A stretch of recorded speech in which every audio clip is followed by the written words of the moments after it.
Hey, what's going on, everybody? And welcome back to the Beyond the Wire podcast. I'm your host, Tim Keller. Along with me is Mr. Matt Disher. Matt, I don't know about you and Cincinnati as a whole. It's kind of been an odd, an odd week for the past season. I'll say for this season, it's you have a day where it feels like it's winter, Hmm. but then the next day it's in the mid 50s and the sun's Right. out, and you're like, I could be in a t-shirt. Uh, but then the very next day it's blowing 30 miles an hour and it's flurrying. It's been a very odd week leading up to Christmas. I know here in Pennsylvania they're projecting low 50s with rain on Christmas Day. Yeah. We're at low 60s with rain on Christmas Day. This is not unusual because I think last year or the year before, I believe it was last year, I sat outside at my sister-in-law's house for Christmas on her patio and it felt like 70 degrees. We started off this month, I believe December 1st or 2nd, we had snow on the ground here.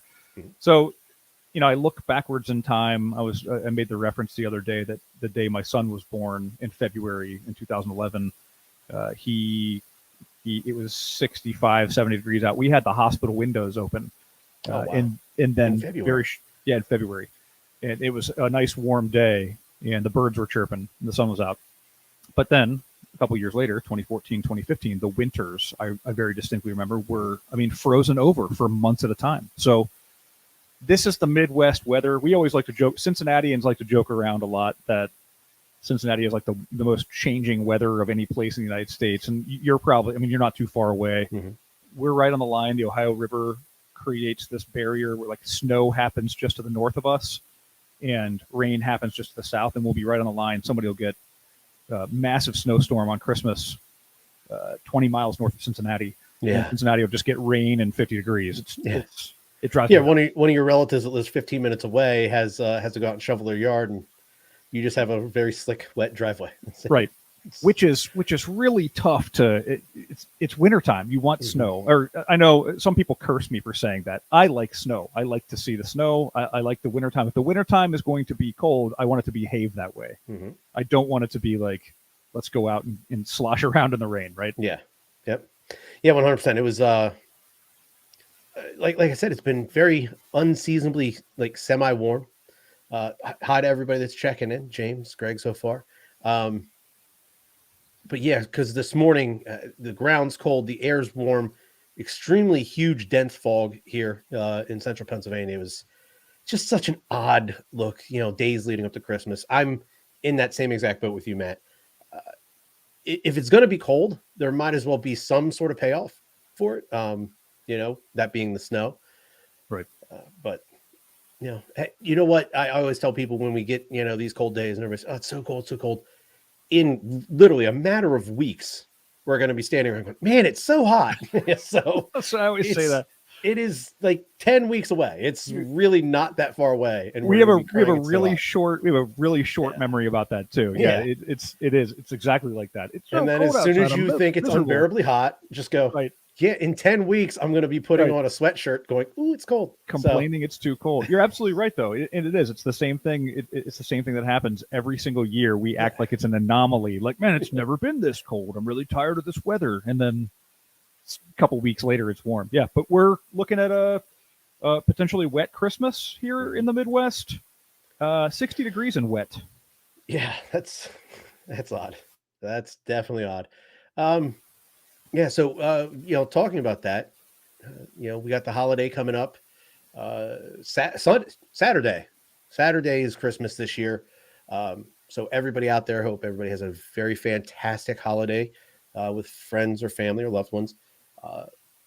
Since we're a military-based podcast, let's try to remember all those folks that aren't going to be able to come home and spend it with their loved ones and their family, even if they're stationed here in the United States or they're forward deployed somewhere around the world. We thank you so much for everything you do and your service to us. And B, get home safe for that next holiday. Yeah, I think sometimes we lose sight. We talk about this quite a bit, that there are men and women deployed across the world in harm's way and not, but across the world at any given time. Just because you don't see it on the news, just because you're not seeing the conflict in the headlines, there is very much still conflict and people put in harm's way around the world. And then, as Tim mentioned, I'm always fortunate when I think back on my time in the military service. I only missed one Christmas with my family back home. Only missed one, and I spent that one in Southern California. Didn't have to spend it overseas at all. But there are many men and women, I say this quite a bit, who have missed childbirths, high school graduations, first steps of babies, weddings, funerals. Yeah, you name it. They've missed all of these things, and they will continue to miss these things in defense of our nation. And of course, if you don't celebrate Christmas and you are celebrating another holiday, or you don't celebrate a holiday, it's still a good time to maybe sit back and have some time with your family and friends, as your work is probably closed, unless you are a first responder or somebody working in healthcare, which apparently will be a fairly busy season this year. Yeah. And to all those people, a bunch of those people aren't going to be afforded the time to spend with their loved ones as well. So thank you to those individuals as well. And since we're speaking of Christmas and the holidays and, the service, it brought to mind, this very famous clip. We won't play the audio here. Some political incorrect things are possibly said during this scene. And B, there's copyright infringement type things. But Full Metal Jacket, you have Gunny strutting up and down the middle of the barracks here. And you have all those fine Marine Corps recruits. And he's singing Happy Birthday to Jesus himself, who celebrates his birthday on Christmas. So that's the meaning for the holiday. We have to acknowledge that Full Metal Jacket, among so many other movies that have been made about the military, the first half of this movie is Marines in boot camp. And while it's not exactly the way it looked for my own experience, it is as close as it gets for Hollywood. I would say that I cannot say that there is another movie made about Marines that I've seen boot camp scenery where I go, that's kind of how it was. Right. And here's the other thing. My non-senior, so he's the senior drill instructor. And is it Gunny Hartman? Is that his name? Hartman. It's R. Lee Ermey is the guy. Yeah, Gunny Ermey. In real life, he's R. Lee Ermey. Yeah. And his character in this movie is Gunny Hartman. Right? I believe you're right there. Yes. So he's a senior drill instructor. And so obviously senior drill instructors, in my experience, my senior drill instructor was Sergeant Carpenter. Sergeant Carpenter was actually the nice guy among the four of them. And then I had three non-senior drill instructors who were absolutely terrible. No, I should rephrase that. They weren't terrible. They were supposed to be terrible, right? They're drill instructors in the Marine Corps. So these were the most aggressive, seemingly angry.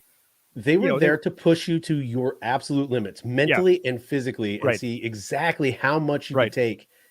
I senior drill instructor, Staff Sergeant Smith. I will never forget that until the day I die. Yep. Because anytime you got out of line or someone thought you might have been, out of, not where you should supposed to be. Who's your senior drill instructor? Senior drill instructor, Staff Sergeant Smith, sir. And you scream it out loud, But yeah, I had three drill instructors. We had Greenlee, who I would say is like he was probably in the next rotation going to get his own platoon, so he was kind of like knowledgeable. Most of the time, soft spoken. Whenever he wanted to really get to you, he'd get real close and quietly get in your ear. Yeah, and you knew he was about to get in you. And then the other two were just Tasmanian devils, just on a mission to terrify you in any way they could. Yep. So I had one of my drill instructors. His last name was Reckanu, and he had a twin brother who was also a drill instructor on Parris Island at the same time. And they would pull these little tricks where, so first of all, I'm 99% convinced I'd love to meet these guys at a bar and have a conversation with any of them, because I would bet that they were, really fun people to hang out with. But as drill instructors, they are trained and conditioned to be just these lacking personality. They're very aggressive, very dangerous. Like my senior drill instructor was an infantry Marine by trade, and he had some combat experience and would tell these stories about gunfights that he was getting into and things like that. And then he wasn't a very big guy. Like, he wasn't jacked. You think of these drill instructors for people who have not been to this place, have not been to Parris Island or San Diego, MCRD San Diego. Think of these drill instructors as these big, huge people. My senior drill instructor was much shorter than me, was very wiry, wasn't a very, large man. This dude would put 40 pounds of weights in his backpack and then jump on the pull-up bar and just and bang out like 30 dead hangs while we all stood there in awe. Like, I don't understand. You had really well-built high school football players that joined the Marine Corps soon after high school coming in there and they can't do 10 pull-ups. And my senior drill instructor is here doing this. You know, it's easy. It's second nature to him. Anyway, the Reconnu brothers, both drill instructors in different companies, would pull a trick where like one of them would walk away, one of them would walk out one of the squad bay doors, and so of course when the drill instructor, when the cat is away, the mice will play. The recruits were typically pretty well disciplined, and we'd stay online and we'd stay at the position of attention and we wouldn't be messing around. However, when they would walk away, sometimes you'd have somebody like scratch their face or adjust their socks or whatever. And the Reconnu brothers would do this thing where one of them would walk out of one into the squad bay, and just as you thought you could adjust yourself or do whatever, have a conversation with the guy next, the other one comes into the other door. And if you're familiar with these squad bays, that would be a good 100-meter dash for somebody to clear, and it would take them at least 15 seconds to get from one into the next, and it would be 1 second after he walked out and came back in the other side. And we were just terrified. And it took us a little bit of time before we realized that they were twin brothers, and they looked exactly the same. It wasn't these twins that you can tell the difference. You couldn't tell the difference. So that was always fun. These guys were exactly that. They embodied what drill instructors were supposed to be in the Marine Corps. I know towards the end, like the last 2 weeks are heavy. Our young one, he was the one that was always in somebody's face and always, voice was real loud. He was marching us around. I believe he's bringing us back from a chow hall once.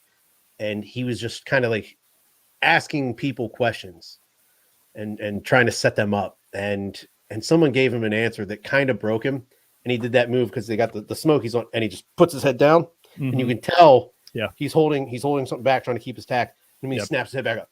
Hey, square up, and you could tell sometimes these guys, if you made them break their bearing, they would get even more mad. It upset them. You're like, oh, right. And then there would be heck to pay, so to speak. You'd be out in the pit, or you'd be on the quarterdeck, and they're like, get on the quarterdeck and smoke yourself until I'm tired. And so senior drill instructor was always the nice guy, even considering that he had the biggest stack of ribbons and the most experience of all of them.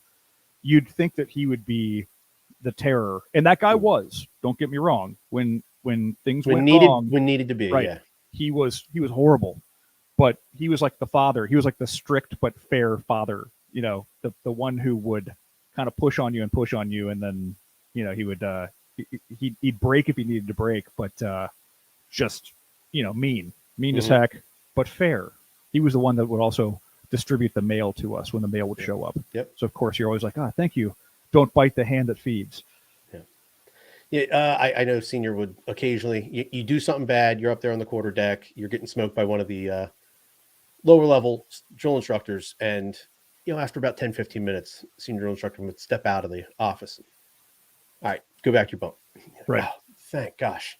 Right. Thank gosh. So, yeah. Oh, I can replenish all the sweat that I've lost out of my body. Yeah, that's right. Yeah.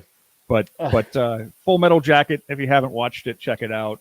It's a timeless classic, and it is among the greats. It's among probably the top 5 in my book, top 3 best military movies ever produced. Fun story about Full Metal Jacket. I had never watched it when I started talking to recruiters, and my dad, Navy guy, he kept pushing me to go to the Navy, and I was like, I really want to do this Marine Corps thing, and he thought, I'm going to go ahead to this store called Blockbuster. I'm going to rent this movie called Full Metal Jacket. I'm going to sit down with Tim and we're going to watch it together, and that'll scare him out of the Marine Corps. Yeah. And through that whole first half of this, I'm like, yeah, let's go. This is what I wanted. This. Right. Opposite effect. So that was it. That was it for me. I mean, that was it exactly. So my dad and my older brother, were both Navy, and that was the experience that I thought that was the route I thought I was going to take. And I ended up going in the Marine Corps. And a lot of it was because I have 60 different reasons why I joined, and I tell people this all the time. But of all of those reasons, probably one of the strongest was that I needed something different. I needed something that was going to change me in a positive way. I was what you call an undisciplined teenager. And I wasn't a troublemaker. I wasn't getting in trouble particularly. I didn't get particularly bad grades. I was just one of those people that had this self-awareness moment at one point when I realized if I graduate high school and I go to college right away and I don't get some discipline in my body, I'm going to fall apart and I'm going to fail as a college student. And I recognize that. But I think the other piece was I wanted to go travel. I wanted to see the world. I wanted to go experience something larger than myself. And had I not done that, I wouldn't have met great people like you, Tim. Yeah, yeah, absolutely. It's a heck of a journey. So let's get into some of the articles we have chosen for today. Matt, you've been doing a heck of a job pulling up some of these articles, and this one, first one we're going to bring up, I think this one hits extremely close to home for you. Being your profession deals with this sort of thing all the time. But the first article is 25 tips to ensure your post-military resume hits the mark. Matt, you've kind of talked about these sort of things throughout our time here on the podcast, but let's go through some of these. So number one is keep your resume updated. It just says on a regular basis, review and update your resume when you acquire any new skills. Keep your keywords up to date, certifications, and other relevant information. Yeah. Go ahead. Well, that one comes down to this, that when you hand off a resume, this is and resumes are, just for full disclosure, resumes are not the end all be all. So I always say this a lot in all of my engagements: network, and network. Your network is going to be your biggest asset. Don't be dropping resumes into 100 different places and then going, hey, why hasn't anybody called me back? It's just not, it's kind of an archaic way to do things. And I realize companies are still asking for resumes. They're still using applicant tracking systems legally in many cases to be compliant. They have to use those systems. And we use those. I've used those my entire career. However, getting to the decision maker, getting to the gatekeeper, so to speak, is going to be the best way to do it. And if you hand that person in your one shot to get to the right place, if you hand that person an outdated resume or a resume, even worse, it's probably in the 25, the list of 25 here. If you hand them a resume that's not even tailored to the job for which you're applying, you're going to fall through the cracks. Yeah. So keep your resume updated, keep it relevant.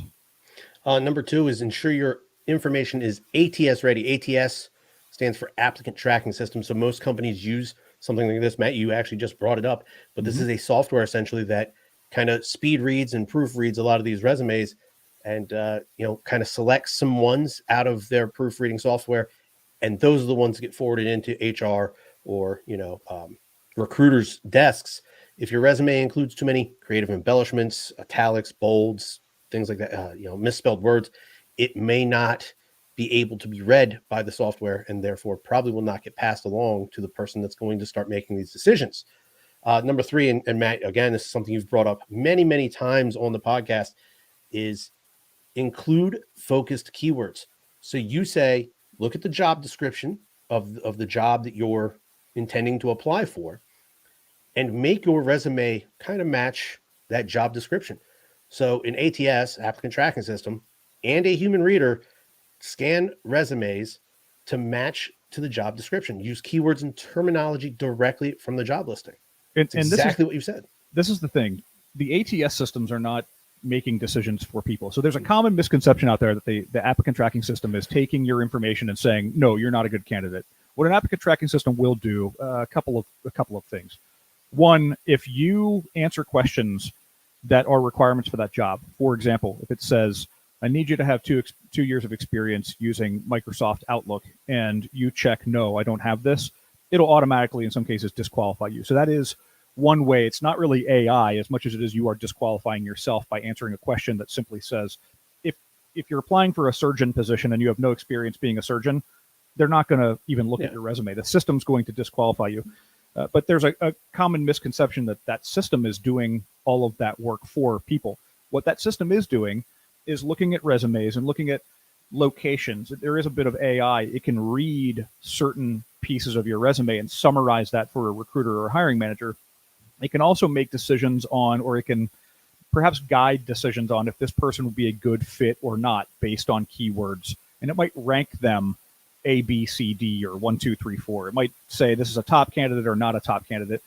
Bearing in mind the recruiters and hiring managers are still looking at these resumes. They're still looking at the candidates that are coming through. They're not putting all the weight onto the ATS AI decision. But I will tell you that if you come in and apply to a job that has three keywords like underwater basket weaving, unicorn wrangling, and shoe tying, and none of those words are on your resume, none of those phrases are on your resume, it might rank you lower than a top candidate with all three of those phrases or words on your resume. So just bear that in mind. You want your resume to look like the job description. Absolutely. Number 4, number 5, I'm going to kind of combine here, but number 4 is update your social profiles. Number 5 is include your LinkedIn profile on your resume. So as far as the social media profiles, they don't want to see you including too much personal material. HR managers and recruiters are looking for social media to learn more about their candidates that they are possibly interested in. And then when you're linking your LinkedIn profile, try to use the customized URL version for your profile page instead of just going to your page, copying, that HTTPS //. They don't need all those numbers and dashes and semicolons and all that. Just make that customized URL version that, says Tim Keller's LinkedIn page, and all they got to do is click that one little thing and it takes them right to it. Couple of rules for social profiles too. LinkedIn, stay out of politics on LinkedIn. The whole world can see what you're writing there. And also, if you are involved in politics or anything that might be polarizing one way or the other on your personal social media accounts, make sure you keep that stuff private so that people can't come in and you don't want somebody to have a bias against you or for you one way or the other. Obviously, for you would work great, but you don't want somebody to look at your Facebook profile and be like, wow, this person hates dogs, and I really like dogs. And I know that sounds funny, but I have seen some, as a recruiter in my career, I have seen some terrible social media profiles that automatically screamed red flag. We should probably not even evaluate this person just based on their behaviors. Number 6 and number 7, again, I'm going to kind of combine. They're semi-similar. Number 6 is keep your resume succinct and concise. And number 7, ideally, aim for a brief resume. So you don't want to have a small book, getting handed into recruiters or HR or hiring managers. It's going to waste their time. They have very valuable time. They can't sit there and spend 15 minutes on each and every resume. I want to say this article says, on average, you're going to see about 250 applications for each job posting. So if you spread those 250 applications across, 15 minutes per, that is a large waste of time.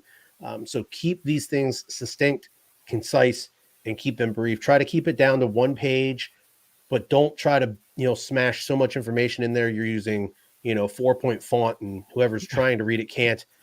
Make it legible, make it readable, but keep it concise. Get to the point and keep moving. If you've got to go to more than one page, then do so. I always recommend that people don't go any further back in their career than 10 years, unless you're, of course, in the military. You're like, hey, I got a 25-year career behind me. Okay, that's fine. But all of your recent details, the last 10 years of your career, should be outlined or bulleted. I wouldn't necessarily worry about what you did back in 1996 when you first got out of college or when you first joined the military, because it's irrelevant at this point, unless, of course, you are applying to a specialized type of role where you can probably summarize that or bullet it. The other note here is that people do look at resumes for 8 to 15 seconds. So if the first couple of headlines or the first couple of recent jobs don't catch my interest or don't catch the hiring manager's interest, chances are they might skip past it and go to the next or evaluate the first or second resume that actually does catch their attention right off the bat. So it's not like it's entertainment. We're not making a movie here. We're not writing a book. It's just, is that first part, the first half of the first page of your resume relevant to the job for which you're applying? For many of us, it's going to be our very, very first introduction to the people that are going to make decisions on this job. So number 8 leads right into that, and that is put your best points forward. Expect that this individual knows nothing about you. So what you want to do is you want to lead with your best and most valuable information. Put them up front for best results. Make sure in that 8 to 15 seconds that they're going to spend kind of skimming over it real quick, looking for those keywords. If you have, proven sales track records, things like that, team leadership, communication, whatever it is, whatever the job is you're applying for, if you have those skills, get those things up front right where they can see it immediately when they pick up that resume. So make sure you're putting your best foot forward. Number 9 is consider a hybrid resume. I'll say that I don't. My resume is the chronological style. A hybrid resume, this format lists both skills and work experience instead of a chronological list of your previous jobs. If the job description, again, I always base my advice to people is to base your application or base your resume off of what the job description is asking for. And if the job description is very skills and certifications heavy, for example, if you need to be an HVAC technician with HVAC certifications, you've got certifications on boilers and electrical systems, and hey, you're a nuclear technician, you're a nuclear machinist mate in the Navy, and that's what we're looking for. I would put a couple of bullets at the top of the resume that says, I've got the HVAC certs, all the different various HVAC certs. I've got the OSHAs, I've got the Navy nuclear, all the schools. I'd put up those certifications that make that relevant, because again, that's going to catch somebody's attention without reading the rest of your resume. I know right off the bat that you have the certifications that job description is already asking for. After that, chronological order is great, because I want to know that you weren't the vice president of something and then suddenly you are doing an entry-level job. Well, what happened? I want to know chronological order of success too. It is always good for a hiring manager to see a person who has an order of success. They've been moving up or parallel, or a lattice of some sort. They've been moving into different positions, different learning positions, and that they haven't gone up and come down and gone up and come down. The next is number 10, be choosy. If you are going to use chronological order to show your work history, consider including just the highest level information and leave off jobs, as you just said, Matt, that were long ago or in another career focus. So again, if I'm applying to a sales position, a job where I was that unicorn wrangler probably has no relevant experience, unless that was my only job. I got out of the service, I became a unicorn wrangler, and now I want to try to get into sales. Right. I can show that, hey, immediately following my time in the service, I found a job. I took it to its fullest potential. I'm looking to move forward and upwards in my, professional career. After the Marine Corps, I was a police and fire 911 operator and a communications training officer for the city of Cincinnati for 4.5 years. I did that I did that at night while I went to college during the day. And it is completely irrelevant to the work that I do now. Not to mention it's beyond that timeline now, where it was before that 10-year mark. So I don't talk about that much unless, of course, if I'm applying to a job where that is relevant, I will include that on a resume or an application. But for the most part, that job is irrelevant to what I do now. Number 11, strive for a simple format. Your resume should look professional, simple, and easy to read, and be able to read quickly. So simple is the best when you're formatting a resume. Number 12, Matt, you kind of brought this up earlier. Include a headline. Consider a powerful upfront phrase to grab the recruiter's eye. Limit this headline to one line of text that describes you and what you offer. Or in that case where you were using the HVAC tech as an example, you throw those bullet points up there that say, you're looking for somebody that's got these certifications. Here's 1, 2, 3, 4, 5. Right. There's those certifications. That's exactly what you're looking for. I probably have the skills you're looking for. Let's have a conversation. And again, relevance. The headline doesn't need to be, hey, my name is Matt Disher and I like dogs and I went to the petting zoo last night, because it's completely irrelevant. They don't care about that. But if it is, hey, you're looking for an HVAC technician with OSHA certs and boiler experience. Hey, I'm Matt Disher. I have 10 years of experience working on HVAC systems and boilers and chillers, and I've got these OSHA certifications. Again, relevance to the job description. Make it look like what the job description is asking for. Okay. Number 12, list the results of your work. So I use the sales job as an example. I get into that entry-level sales job that I was, going after. I spent 5 years, busting my butt in that sales position. Company XYZ right down the road is now looking for a salesperson. And I know that, hey, if I go in there and bust my butt, I'm probably going to 2x my salary in short order. So I'm going to put my resume in with them, and I'm going to take all those metrics and statistics I've built over these past 5 years at my first sales job, and I'm going to put real dollar amount beside those things. And I'm going to say, hey, look, over this, past 5 years, I've increased our industrial sales growth by 25%. And you're not going to spell these things out. You're going to use real numbers. So I'm going to use the numbers 2.5 and the percent sign. It's easier to read. They're not having, less, issues with typos as well, but you're going to use real metrics, dollar amounts, and statistics. Make it something real world that hiring manager can look at and say, man, imagine if this individual came in and boosted our sales by 25%. Right. Quantifiable information versus anecdotal. I can talk about the things that I like to do and the things that I think I'm good at all day long, but if I can't prove numbers and data and stats, then I'm effectively, from a resume standpoint, I might look useless compared to somebody else. Absolutely. Number 14, cut down sentences. Avoid personal pronouns if possible. Try to get to the point quickly, and sacrifice full sentences if need be. So again, it's saying just keep things tight, keep things quick. It's, you want to just get your best information out there in front of these hiring managers and these applicant tracking systems. No more. Just give them exactly what they're looking for and move on. Number 15, use updated terminology. So let's say Matt has had a job now for 10 years. He's held a job with one company for 10 years. He hasn't had to put a resume in anywhere.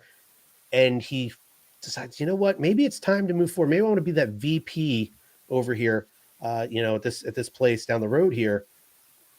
If he submitted his resume from 10 years ago, there's probably going to be some terminology on there that's no longer used, or at least there's new terminology that could be added in to make this resume even better. Right. Yeah, I put all my data on floppy disks and 8-tracks, and I am an expert in this field. Or I'm applying for a diesel locomotive job, and I'm really good with steam engines, right? Yeah.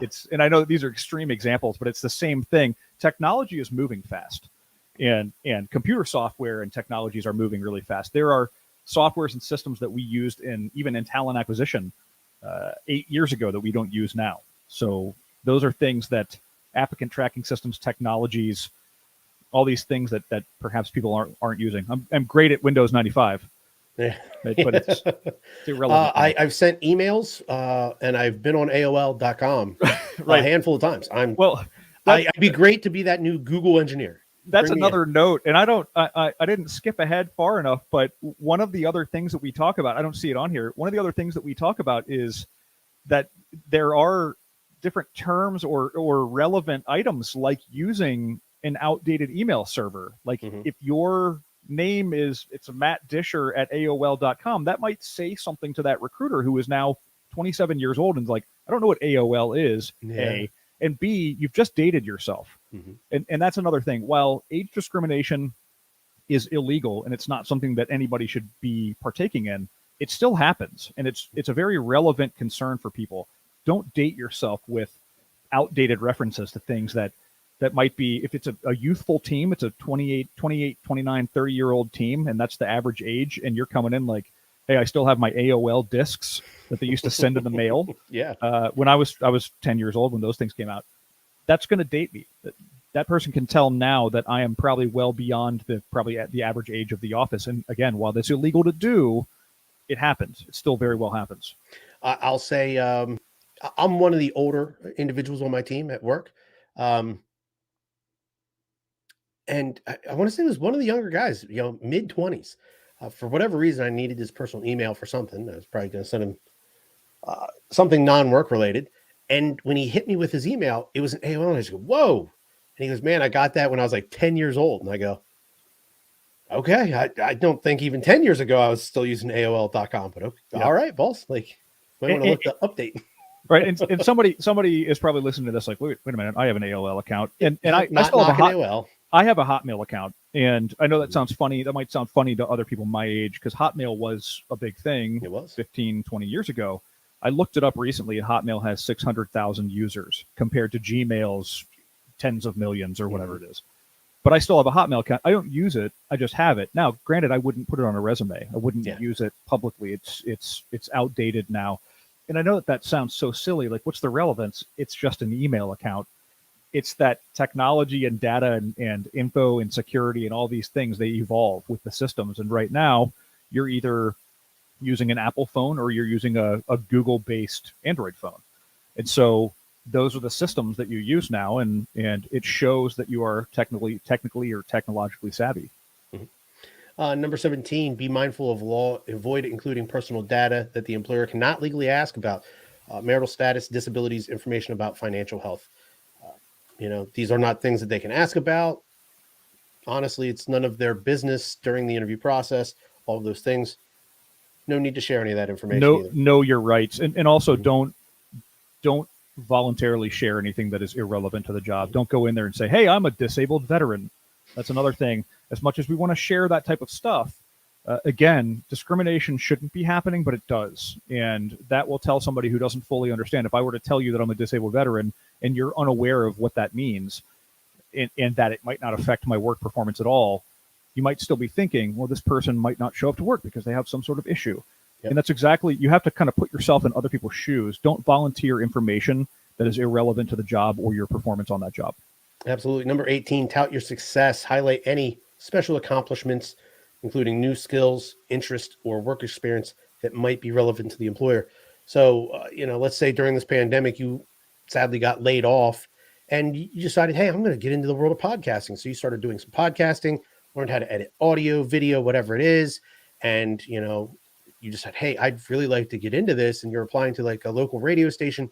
Those are sort of some of the skills that you could say, hey, I've started working on this myself. This is what I've got. These are the skills I've acquired. I really seem to like this a lot. Here's maybe what I could do for you. Number 19, only post truthful information. Mm-hmm. I can't say I've ever caught anybody with like a bold-faced, straight-up lie on the resume, but it 100% has to happen. Right. Don't be the one that gets caught, though.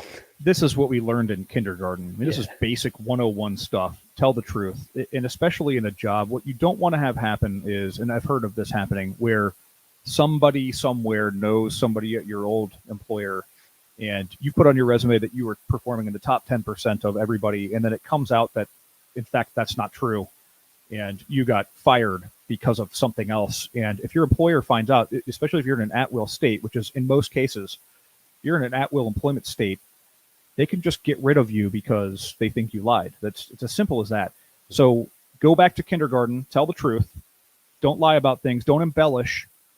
The other thing is that if you embellish and you lie, and then you get into the job and you don't perform the way you said you've been performing in your career, you've just lied and you've embellished, and everybody will see that. And the lies won't save you anymore, and everybody always gets caught. So it's one of those things that it's on paper. It's a paper trail of your record and your performance. You want to make sure that you are being truthful. And one of the questions I ask people in my career when I interview people, tell me about something you want to work on or improve. If you came to me and you were like, well, I'll do everything perfectly, and you have nothing to improve, that's a red flag. If you came to me and said, hey, I was performing in the middle, but I'd like to perform at the top. I'd like to get there. I'd like more coaching and mentorship.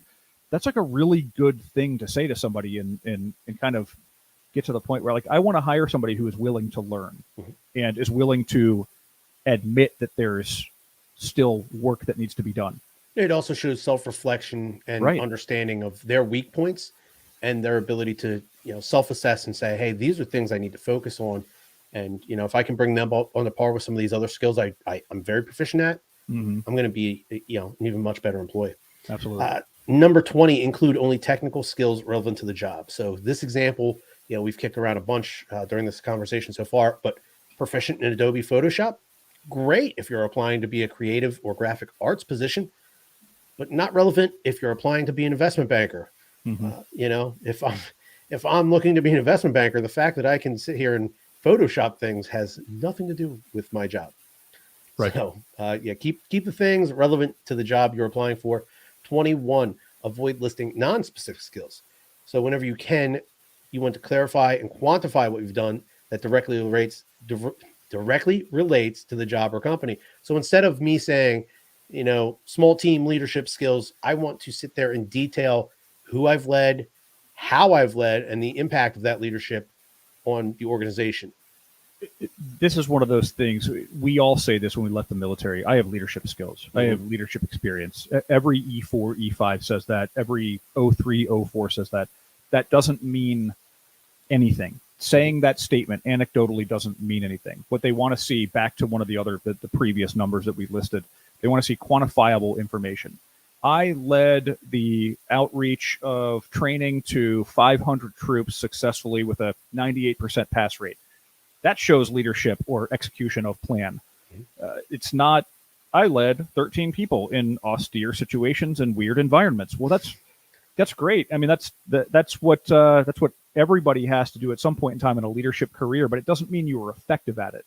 So bear that in mind. You can talk about that stuff in an interview. Set it up so that somebody will ask you questions about it. And if you want to sell it a little bit further, then you sell it in an interview. Don't put it on your resume as vague anecdotal information.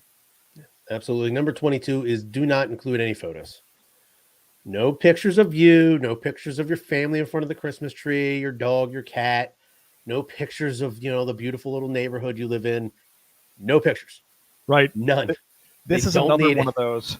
This is another one of those. Again, discrimination shouldn't be happening, but it does. And if we're just being honest, it does. And it happens across organizations, large and small.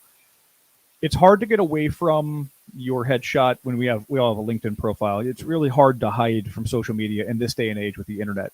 But I will tell you that some of the most embarrassing resumes that I've ever seen was somebody included a photo of them riding their horse, or a guy in a trench coat with a cowboy hat on. And I'm like, that's great. That's great that's your thing and that's how you dress, but it's irrelevant to the interview that you're coming in for. And what was happening, again, I was not part of this, but I saw coworkers in a different organization many years ago looking at this particular resume. As I mentioned, this gentleman was dressed up a little bit, and they had a good laugh about it, and the guy never got an interview.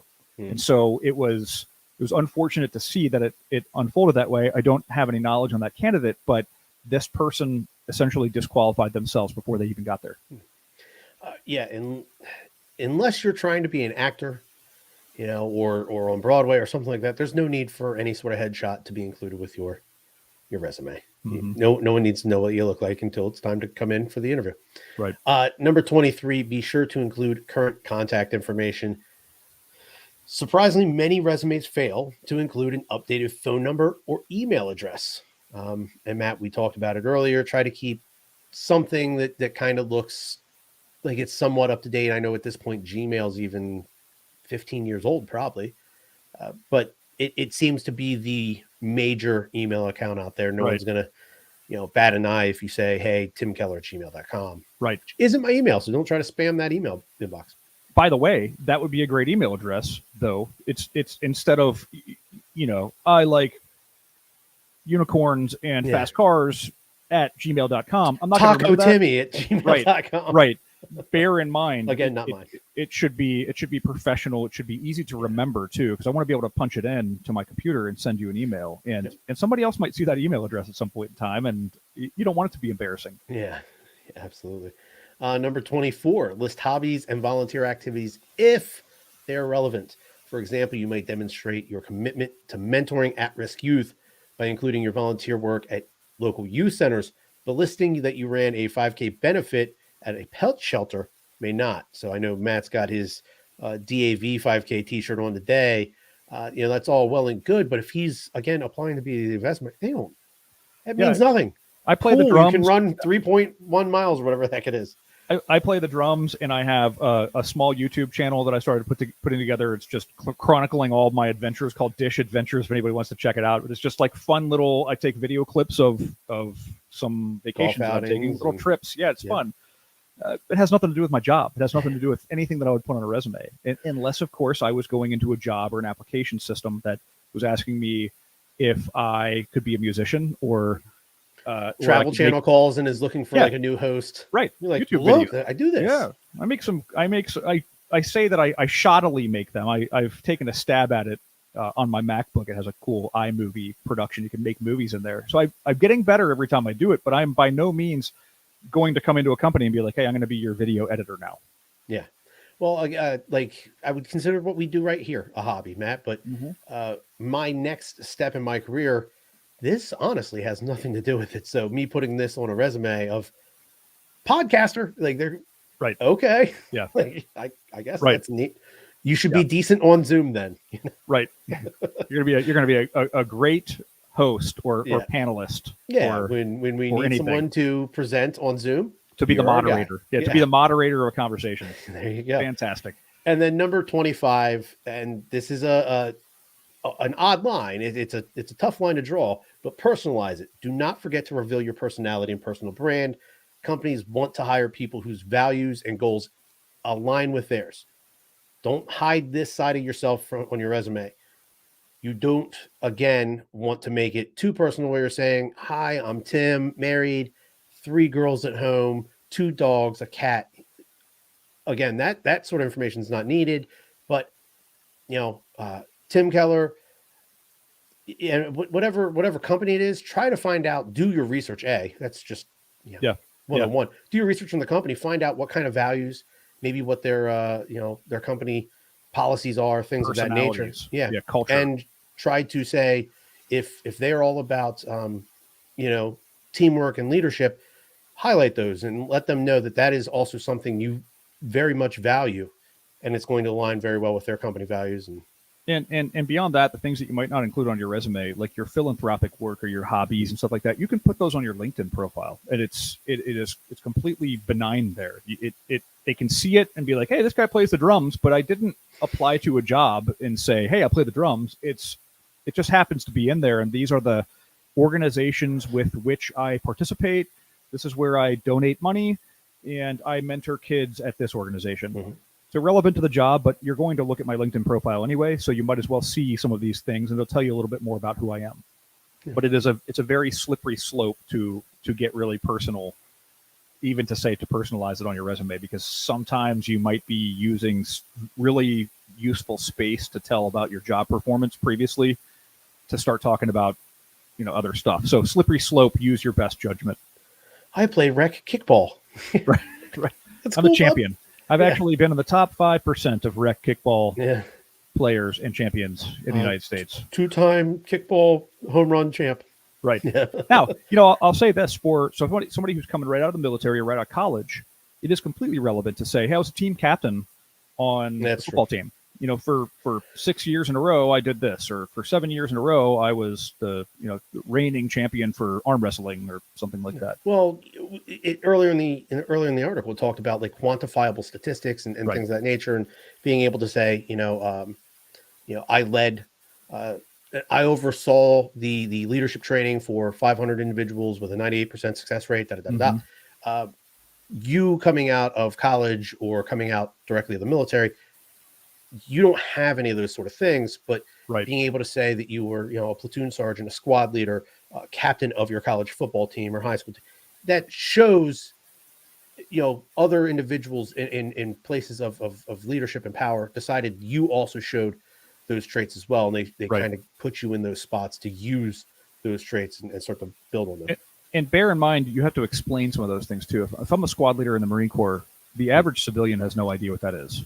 If I'm a platoon commander in the Army, nobody knows what that means, who is outside of the military and doesn't have a reference to the military. So just keep that in mind, that if you are going to explain some sort of position you held, especially in the military where 99% of America is not going to really have a reference to that, make sure you do a little bit of explanation. A squad leader is, I led a squad of 12 or 13 Marines, and I was responsible for their training and proficiency in whatever job you were doing. Small group leadership, oversaw training and proficiency and everyday activities and all that fun, awesome stuff.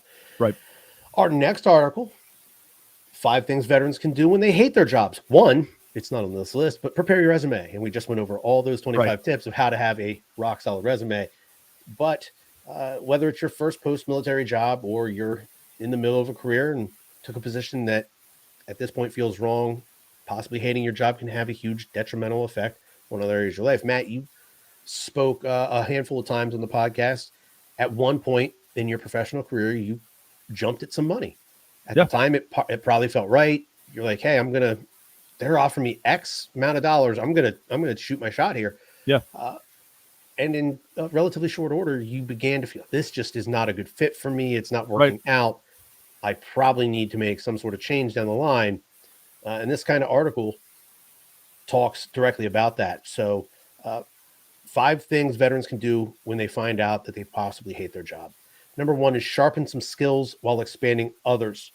So there are 2 factors, according to a 2016 research study, that can lead to increasing job satisfaction within American workers. 1 is making more money and having more responsibility. Mm-hmm. So this study says that those who made over $75,000 a year reported significantly higher levels of happiness in the workplace, and those in management also reported higher levels of satisfaction. So obviously, if you're not being given certain abilities or leadership, you can always, go to those around you, ask for more responsibility. Hey, what can I do? What can I take off your plate what more can I bring in? Because those added levels of responsibility somehow, and I also agree with this. The more responsibility I get, the more I have on my plate. While sometimes it seems more daunting, yes, but it's more fulfilling at the end of the day when you've Right. completed all those tasks.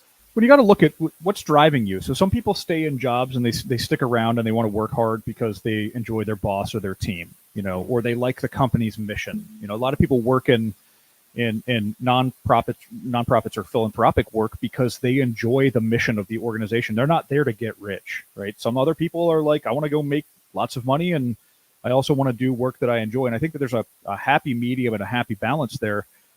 But you've got to figure out what that balance is and then strive for that. If it is more money, if you like your job and you're like, this is great and I've got all the responsibility in the world, I'm taking on more projects and or hey, now I'm overloaded, that might be a time to go to your boss and say, hey, I want to earn a little bit more because I'm working a little bit more. I'm tying up personal time with my family to do more work, and I'm doing 3 jobs or 5 jobs or whatever. I want to make more money.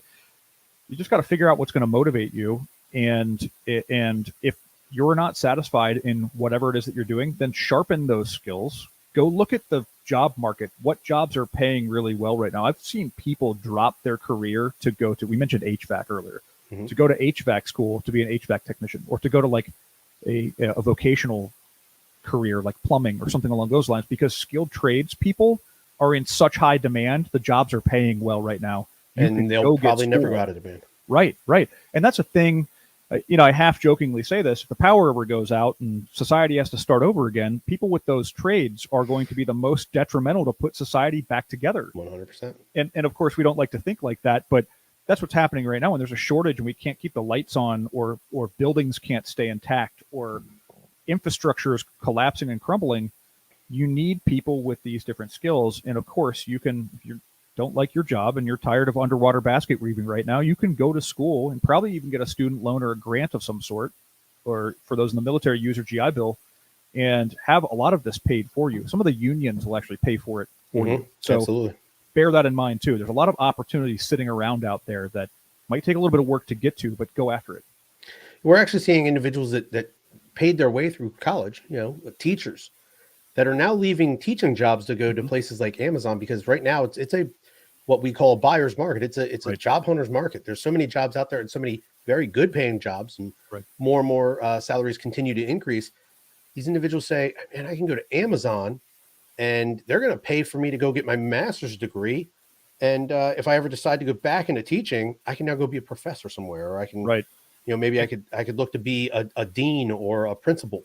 And in that case, private industry has a luxury of raising and increasing their salary ranges on demand. So if they're like, hey, we can't hire the people we need to, let's just bump it up another 10 grand.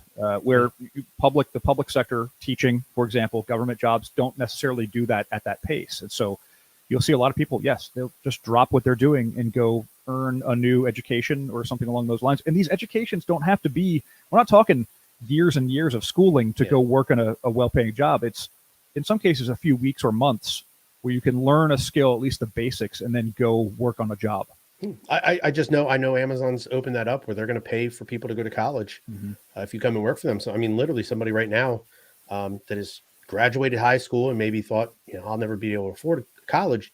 You can go work at Amazon, make a very decent wage working there, and they're going to pay for you to go to school. And then, after 4 or 5 years, you may have that degree you thought you could never get. And if you decide to use that inside Amazon, awesome. That's what they're hoping for. Absolutely. If not, you can go on. Number 2 is be patient. An estimated 50% of newly separated veterans will leave their first post-military job within that first year. Matt, you've actually brought this up multiple times throughout our year plus of the podcast. This is according to a 2014 study from Vet Advisor. The awesome thing about this is you are no longer in the military. You don't have a contract that on, the 1st of October, your contract runs out and you either need to re-enlist or you're going home. There is no contract here. There is no end date. So don't leave that first job after your military and just jump to the very next thing that comes along.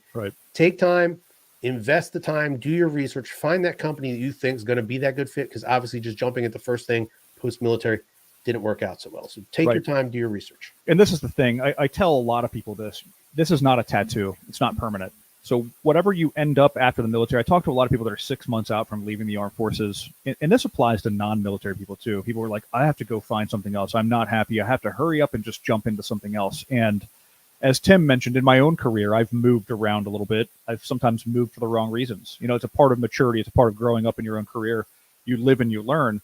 But just bear in mind that your next career, your next job, unlike the military, it's not a tattoo. You're not stuck in it. You can leave whenever you want to, and you're not married to the next thing that you take. So don't feel like, hey, I'm leaving the military. I'm going to go take this job, but I'm not really sure if this is what I want to do.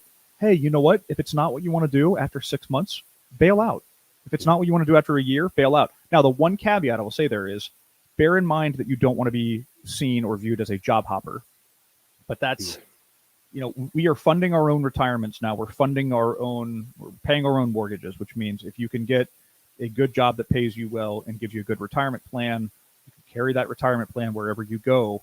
In most cases, you can carry that wherever you go. You're not stuck with that company for 35 years until you retire. So don't start mopping the floor with your resume like every 6 months you're moving to something else, because then it makes it really hard for anybody to want to hire you unless you've got a really good reason why you've moved around a little bit. Number 3 is make it work for you while you're taking your time and doing your research, looking for a better position that suits your skills. You can always still make the most of the job you currently have. Now, I brought these things up earlier, but you can look at your day-to-day tasks, say these just aren't challenging enough. Take the initiative, go to those around you. Hey, what can I do to help you out? What can you teach me? What else can I learn here? Add value to your work center by joining other projects. Go to your supervisors, ask them for more. These are always, you're just going to build extra skills that you can, post up on your resume when you're applying to these next jobs, or you never know. You might be, hey, Matt, let me get a shot at this sales report over here. I've watched Bob do it a handful of times. I think I got it down. Let me get a shot at this. Matt lets me do this sales report for the next 3 weeks and goes, Tim, you're doing an awesome job on the sales report. Why don't we go ahead? That's going to be your thing on a daily basis. And by the way, we're going to add this, and this to you. And we're going to bump your salary up by 10 grand. Right. And all of a sudden you're like, man, that's what I was looking for the whole time. Right. Because maybe not the company, but you're just not, you feel underused. And sometimes you can look around in your operations or on your team and say something needs to be improved. Like there are a couple of things that we need to improve, and nobody has taken this on. And you can kind of raise your hand and say, hey, I'd like to improve that, or I'd like to fix that, or I'd like to take that on. It's just an additional extracurricular activity, but it also gives you exposure where people might be like, hey, I didn't notice this guy before, and he's over here running the spreadsheet now and did some improvement. Value to the company. Right. Saves us time. It's saving us money. He realized that we've been wasting 10 grand a month on X, Y, and Z, and we can save us 10 grand a month. It's those little things. Yeah. I say this a lot about my own career. In many cases, I've made it what it needs to be because, and I specialize a little bit in one particular avenue, but I've made it what it needs to be because the thing is ever evolving. It's constantly changing, and I need to keep up with those trends. And I enjoy that kind of work. And thusly, I'm able to make my role and my operations and my results exactly what I need them to be. And then number 4 is find another source of income. It might sound absurd when you're talking about, hey, man, I'm already in one job that I don't like, trying to find a second source of income. But while you're struggling at that primary job, sometimes side hustles could be that thing that is going to relieve some of that stress from that first job. Mm-hmm. It's going to allow you to find that thing that maybe you have a passion for, or you're going to find out you had a skill you didn't even know you had. But maybe you wanted to learn how to trade stocks. You have a creative hobby that maybe you wanted to turn into a business. Or the last line of this one, use your military career training to start a civilian business. This could be exactly what you need to get started. Now, I would say in today's climate, I know that, let's say a little over a year ago, the gun market was a very big market. There were a lot of guns flying off the shelves. Ammo was hard to find. It still is, depending on what kind of ammo you're looking for. But let's say you were a really good marksman during your time in service. You have all these new gun owners out there that are going to want to learn how to safely and properly operate and use their weapon. Mm-hmm. Start maybe doing weekend classes at the local gun range. You get 1 or 2 people the first time. And if you're good at it, they're going to go and they're going to talk to some of their friends who also prior first-time gun owners. And next thing you know, that next class 2 weeks from now has 4 people in it, and then 8. And then next thing you know, you're booked out 6 months in advance. And every weekend you're making $300, $400, $500 you didn't even know you could do because Right. you had a skill that you learned during the military, and you've put it to use for yourself in the civilian sector. And if you read the book Rich Dad Poor Dad, they'll tell you that you use that secondary income to go buy your boats and your toys and your cars and things like that. You don't use your primary, you use your secondary, and then when your secondary becomes so large, you look for a tertiary, like another. You look for more streams of income. Mm-hmm. Absolutely, absolutely. So we're running out of time here. We had a couple more articles pulled up, so I can hit these real quick, but we just wanted to take a second to say happy birthday to the Guardians. It is the second birthday for the Space Force. Happy second birthday, Space Force. There you go.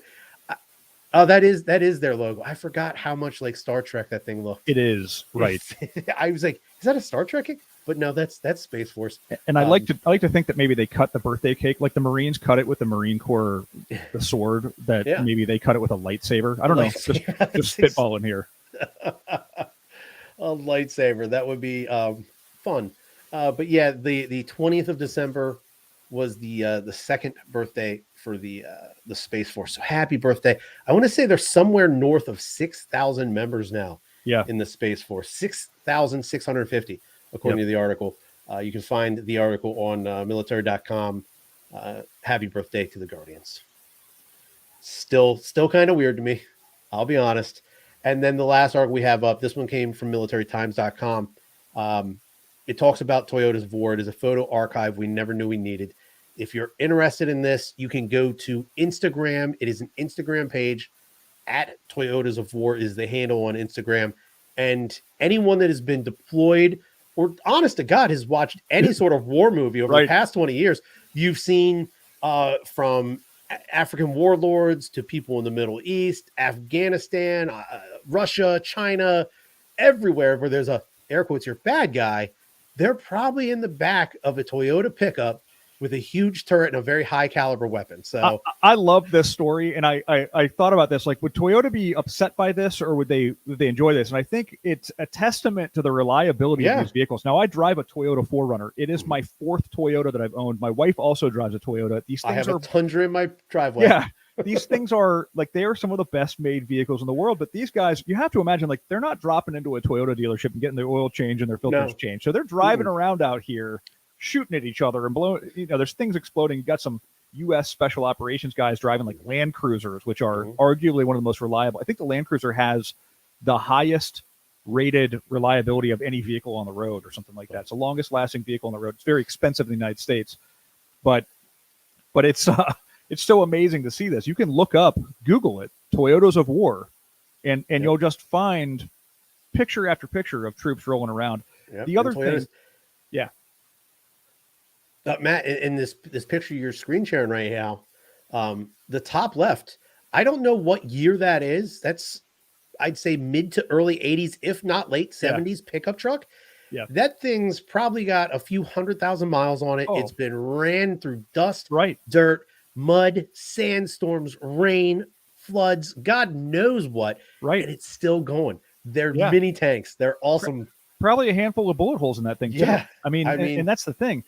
Dirty air filters and things go running. There are YouTube videos where guys are trying to destroy their Tacomas and 4Runners, and they're running them into walls and ditches, and the thing just keeps running. It just keeps going, I know we're running out of time, but the thing that made me think that this prompted me to start thinking about is that the next generation of green war machines should probably include the Tesla Cybertruck, and this is what we're going to be seeing in the next 15 or 25 years is the Tesla Cybertruck on the battlefield. That's awesome. I can't say at this point. When we have Elon Musk on the show here, we'll have to ask him. We'll have to ask him. But we've heard you've released some beta testing overseas, and it looks like it's been co-opted. Just see what happens here. I can't imagine these will be as reliable as the old Toyotas. However, they will be green, so we'll be efficiently. That's all that matters. The carbon footprint is being diminished.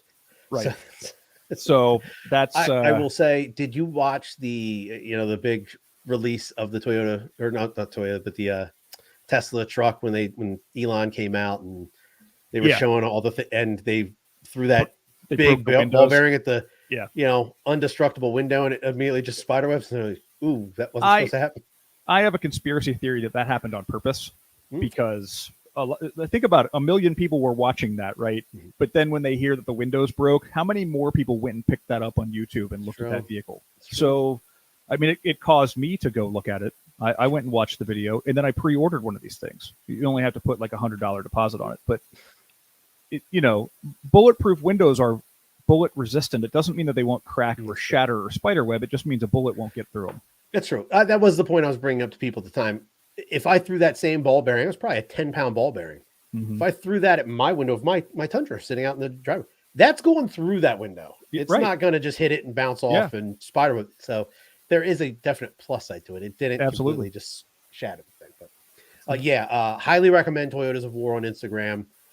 And like the article says, it is the photo archive we never knew we needed. But you go and you look at this, and the first picture in the article, again, military.com, it shows a bunch of people in the back of a Toyota pickup, and there's also a guy holding a surfboard. So I'm not. Yeah, that's right. I was very confused by the first photo of the article. He was hitching a ride somewhere and just jumped on this vehicle with these. He's got like shaggy blonde hair, and he's like, "I'm going to go jump on this." It's a picture from Yemen, according to the article. Yeah. And there's a man behind a heavy artillery machine gun. You see some other individuals in camouflage also brandishing weapons. Yep. And then just a dude holding a surfboard. Yep. So. But still, let's not forget Tesla's a Ford. Toyota, Tesla's coming for you. Better figure it out. So there you go. I love this one. I 100% did not know Matt had any sort of picture like that. So that one popped up when I was I was doing a little bit of research, and that one popped up, and I could not pass it up. Yeah. Thank you very much, Art. Thank you for everybody for checking in today. We had a whole lot of interaction there between all the different social media networks. Merry Christmas, Happy Hanukkah, whatever holiday it is. Even if you don't celebrate a holiday, we hope you get to have an extra couple of days off of work and you get to enjoy that time. Everybody be safe. Let's make it into the new year, and we're only going forward from here, baby. So until next. We taking a week off, Matt? Probably not. Yeah, we're not here next week, so it'll be okay. We'll see you next year. Okay. So until next year, we'll be right back here on Beyond the Wire.